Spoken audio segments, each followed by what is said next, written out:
Hi, it's Jackie Elmer from RealSavvySuccess.com, and I want to say a special thank you to Sharon, who issued this particular question for us for our training video, and that is, talk to me a little bit about follow-up. I seem to drop the ball on follow-up. How can I get better at that? Well, first of all, it's important that you understand the statistics, the proven statistics behind follow-up. First thing is, only 2% of sales happen on the first contact. 3% of sales happen on the second contact, and over 80% happen somewhere between the 5th and 12th contact with someone. So if you're contacting someone one time and never following up, you're missing out. If you're contacting someone twice and then not continuing to follow up, you're missing out. Imagine increasing your business by 80% just by being very consistent at follow-up. I don't mean bugging people, harassing people. I mean learning good language skills, using the third-party approach, different things like that that we've covered in other training videos on how to be effective with that, what to say, and those type things. So there's definitely a way that you can do that, but you want to keep in mind those very important statistics.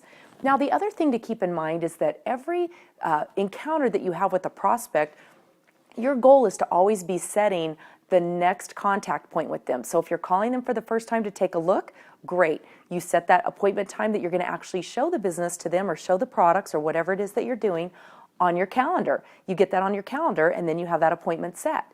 After you take those steps and perhaps then they have to think about it, you set the next follow-up appointment and you put it on your calendar. And then you stay consistent with that.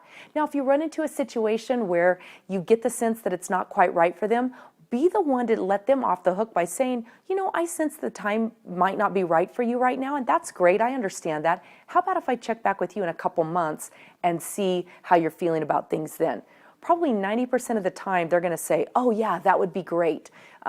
Maybe less than that if they're interested. They'll say, no, I'm interested. I just have some questions. But either way, you've taken them across that hurdle, and if now's not the right time, they haven't closed the door and said no, you've left the door open by saying, how about if I check back with you? And then you put that follow-up time in your calendar, because again, if it's not on the calendar, in most cases, it's not going to happen. And it's important also to understand timing and making the proper assumption. The timing has to be right for them, and you and I don't know when that's going to be. And then the other thing is too, if you're going to assume, why not assume to the positive? A lot of times I hear from team members, well, you know, if they were interested, they would call me. Maybe, maybe not. Maybe they got busy. Maybe they got overwhelmed. Maybe they lost your phone number or the information. Who knows what it is? But if you're going to assume, why not assume to the positive? So I have a mantra in my business. I follow up with people until they buy, die, or tell me to stop.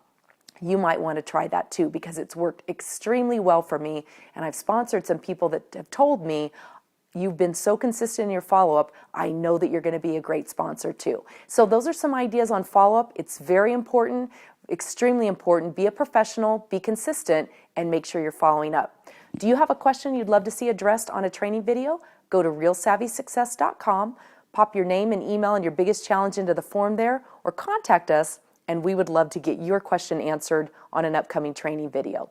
It's Jackie Elmer. Thanks again for listening, and I'll see you soon.